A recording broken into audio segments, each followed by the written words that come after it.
വെച്ചൊരുക്കി അതിനുള്ളിലാനന്ദ ദീപം കൊളുത്തി പരമാണു പൊരുളിലും സ്ഫുരണമായി നിന്നും പ്രകാശമേ ശരണലോകം എപ്പോഴും ആനന്ദം തേടി വിജയിക്കാൻ നിൻ തിരുനാമങ്ങൾ പാടി പരമാണു പൊരുളിലും സ്ഫുരണമായി നിന്നും പരമപ്രകാശമേ ശരണം നീ. സുഹൃത്തുക്കളെ, ശ്രോതാക്കളെ, ഇദ്ദേഹത്തിന്റെ ഈ പുസ്തകം വളരെ മനോഹരമായ ഒരു പുസ്തകമാണ്. ഈ പുസ്തകത്തിന്റെ ഒടുവിൽ തന്നെ പറയുന്നുണ്ട്, പരിഭവിക്കുകയും ഉത്കണ്ഠപ്പെടുകയും ആഹ്ലാദിക്കുകയും ഭാവനയുടെ ചിറകിൽ പറക്കുന്ന കൗമാരത്തിന്റെയും ബാല്യത്തിന്റെയും കഥകളാണിത് മുഴുവൻ. ഇതൊക്കെ വാസ്തവത്തിൽ നമ്മുടെയൊക്കെ ഗ്രഹാതുരത്തിന്റെ കഥ തന്നെയാണ്.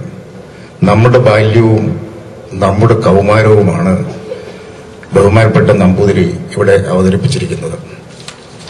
കഥകളെപ്പറ്റി പറഞ്ഞാൽ നമ്മളെല്ലാം കഥകളിൽ കൂടെ വന്നവരാണ്.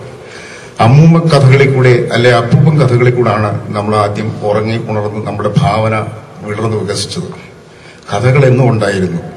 മനുഷ്യൻ ജനിക്കുന്ന കാലത്തോളം തന്നെ ജനനം തൊട്ട് കഥകളുണ്ടായിരുന്നു. നമുക്കിനിയിപ്പം ഇതിഹാസവും പുരാണവും ഒക്കെ നോക്കുകയാണെങ്കിൽ ത്രേതായുഗത്തിലെ രാമൻ സീതയോട് കാട്ടിൽ വരണ്ട, കല്ലുണ്ട് മുള്ളുണ്ട് കാട്ടിൽ, അതും കഥയായിരുന്നു. ദ്വാപരയുഗത്തില് കൃഷ്ണൻ അർജുനനോട് പറഞ്ഞതും അതുതന്നെയാണ്, ധർമ്മം ചെയ്യുക. ഏദൻ തോട്ടത്തിൽ ഹവ്വയോട് സാത്താൻ പറഞ്ഞതും കഥയാണ്, നീ പഴം തിന്ന് നീ ദൈവത്തെ പോലെയാവും. അപ്പൊ ഇത് മുഴുവൻ കഥകളുടെ ലോകമാണ്. നമുക്ക് കഥയില്ലാതെ ജീവിക്കാൻ പറ്റുകയില്ല. അപ്പൊ കഥകൾ, ഇത് കൗമാര കഥകൾ ബഹുമാനപ്പെട്ട നമ്പൂതിരി വളരെ വളരെ വളരെ സുന്ദരമായ ഭാഷയിൽ ആവിഷ്കരിച്ച് നമ്മുടെ കുട്ടികൾക്ക് വേണ്ടി കൊടുത്തിരിക്കുന്നു. ഇത് ആരെങ്കിലും ഇംഗ്ലീഷ് ഭാഷയിൽ തർജ്ജമ ചെയ്യുകയാണെങ്കിൽ ഇവിടുത്തെ കൊച്ചുകുട്ടികൾക്കും ഇത് വായിക്കാൻ സാധിച്ചേക്കും. ഞാൻ അധികം ദീർഘിക്കുന്നില്ല. അപ്പോൾ കഥകളുടെ ലോകത്തെപ്പറ്റി ഞാനിങ്ങനെ പറഞ്ഞു വന്നപ്പോഴാണ് കഥകൾ എഴുത്തുകാരെ പറ്റി എനിക്ക് അല്പം പറയേണ്ടി വരുന്നത്. എഴുത്തുകാർ സമൂഹത്തോട് പ്രതിബദ്ധത ഉള്ളവരായിരിക്കണം എന്ന പക്ഷക്കാരനാണ് ഞാൻ 100%. ലോക ചരിത്രം, ലോക സാഹിത്യം എല്ലാം നോക്കുക.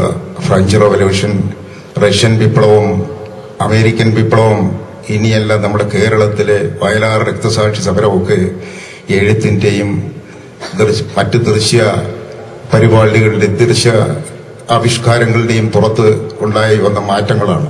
അതുകൊണ്ട് എഴുതുന്ന ആളും പ്രസംഗിക്കുന്ന ആളും വളരെ നിർഭയനായിട്ട് നിന്നെഴുതണം.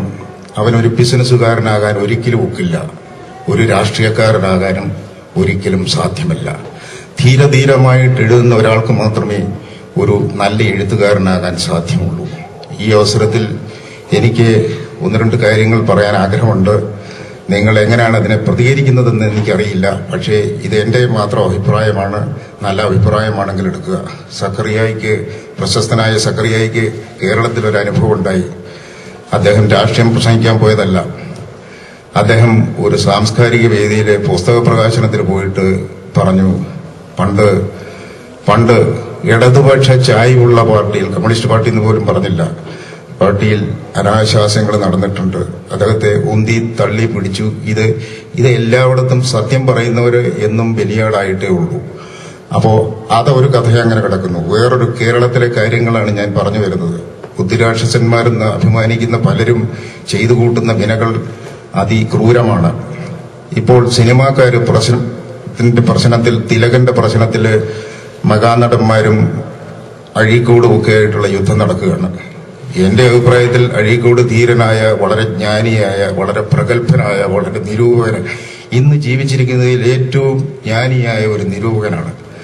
അദ്ദേഹത്തിനോട് വളരെ നിസ്സാരമായിട്ടാണ് ഇന്നത്തെ സിനിമാക്കാരൊക്കെ സംസാരിക്കുന്നത്. അവർ പറയുന്നത്, അക്ഷരാഭ്യാസമില്ലാത്ത ഞാൻ അവരെ എടുത്തൊന്നും പറയുന്നില്ല, ഉള്ള സിനിമാ ലോകം എന്ന് പറഞ്ഞു കഴിഞ്ഞാല് പാമരൻ മുതൽ പണ്ഡിതൻ വരെയുണ്ട്, ധനികൻ മുതൽ ദരിദ്രൻ വരെയുണ്ട്. ഒരു എഴുത്തുകാരൻ അവൻ അവൻ സോക്രട്ടീസ് പറഞ്ഞ പോലെ അവൻ ജ്ഞാനം അർഹിച്ചവനാണ്, അവൻ വായിച്ചവനാണ്. അപ്പോൾ അവനെ ബഹുമാനിക്കാൻ നമ്മുടെ സമൂഹം തയ്യാറാകുന്നില്ല. അതിന്റെ പ്രതിഫലനങ്ങളാണ് ഈ സമൂഹത്തിൽ ഇതെല്ലാം കാണുന്നത്.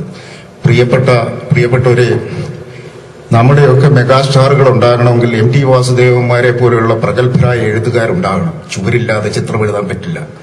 ആ സംഗതികളൊക്കെ വിസ്മരിച്ച് സിനിമാക്കാരുടെയും കലാകാരന്മാരുടെയും ഒക്കെ പുറകെ നടക്കുകയാണ് നമ്മുടെ യുവജനങ്ങളും നമ്മുടെ ഭാഷയും സംസ്കാരവുമെല്ലാം. അത് വളരെ ഖേദകരവും ശോചനീയവുമാണെന്ന് എനിക്ക് പറയാതെ വയ്യ.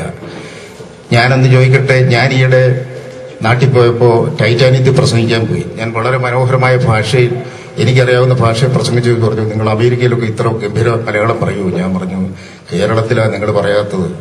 നിങ്ങളിപ്പോൾ പറയുന്ന ഭാഷയും സംസ്കാരവും നിങ്ങളുടേതല്ല. ഇംഗ്ലീഷിന്റെ എല്ലാവർക്കും ഇംഗ്ലീഷ് മീഡിയത്തിൽ പോകണം. അതുകൊണ്ട് ഇംഗ്ലീഷ് മീഡിയത്തിൽ പോയതുകൊണ്ട് മാതൃഭാഷയും സംസ്കാരത്തെയും വെറുക്കണമെന്ന് ആരും പറഞ്ഞിട്ടില്ല.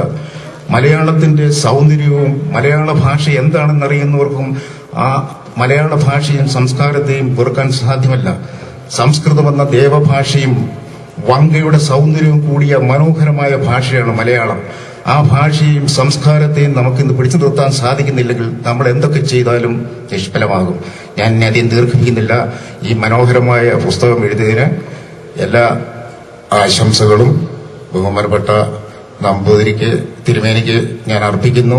ഇതുപോലുള്ള കൃതികൾ അദ്ദേഹത്തിന്റെ തൂലികയിൽ നിന്ന് ഇനിയും ഉണ്ടാകട്ടെ എന്ന് ആശംസിച്ചുകൊണ്ട് ഞാൻ നിർത്തുന്നു.